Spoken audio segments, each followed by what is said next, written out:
UK cops put down Islamist terror suspect after he kills 5 in Westminster, including one of their own.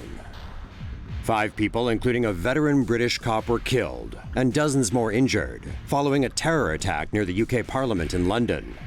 According to reports, police believe the KNIFEMAN was inspired by Islamic terror attacks. The suspected jihadi started his attack by mowing down pedestrian after pedestrian on Westminster Bridge, before smashing into the railings outside the UK Parliament. Also known as the House of Commons, that's the British seat of power. Next, he reportedly knifed veteran British police officer Keith Palmer to death, and was later killed by 2 plainclothes officers outside the House of Commons. Palmer, a husband and father, served on the London Metropolitan Police Force for 15 years. Say no to safe spaces on YouTube. Support TomoNews at patreon.com/TomoNews. Keep watching to find out how the UK is fighting radical extremism. SAS sniper decapitates ISIS execution chief. An ISIS boss who taught jihadis how to decapitate people has reportedly lost his head to a British sniper's bullet. A marksman with the British Army's Special Air Service blew the ISIS executioner's head off during an operation in northern Syria. A British military source told the Daily Star on Sunday that a crack SAS team snuck into the terrorist-held area 2 weeks ago. The sniper got into position and waited almost 12 hours. The target, a jihadi training camp 1,200 meters away. According to reports, the SAS team waited until the ISIS commander began showing recruits how to cut prisoners' heads off. The sniper got the all-clear to fire as the ISIS chief demonstrated cutting motions with knives, axes, and a sword. Using a high-powered rifle and aiming more than a foot off to allow for the wind, the marksman took out the ISIS boss with 1 shot. The commander was easy to spot because he wore white robes, which is unusual for ISIS fighters.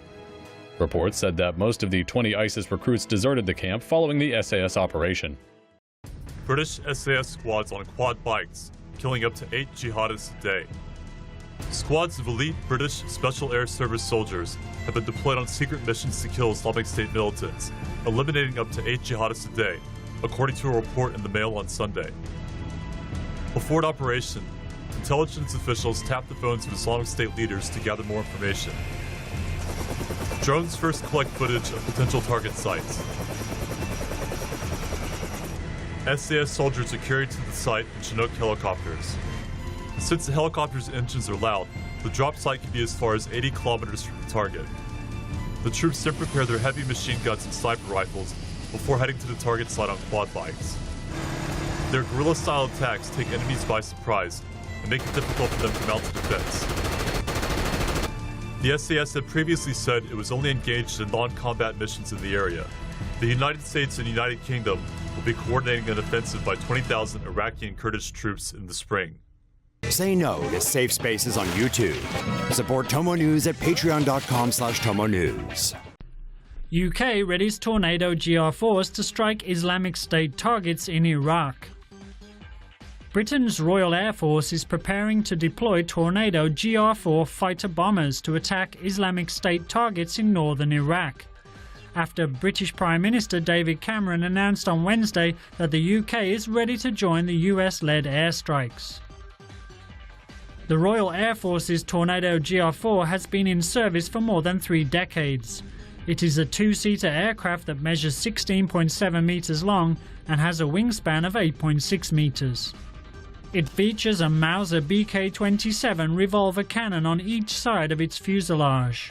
The bomber can carry up to 5 Paveway 4 laser-guided missiles or 2 Storm Shadow cruise missiles. It can also be loaded with other weapons, such as Brimstone air-to-surface missiles and equipment including the Reconnaissance Airborne Pod Tornado. The GR4 is equipped with the Lightning III laser targeting and reconnaissance pod. Its multiple sensors allow the warplane to scan and locate targets even in bad weather.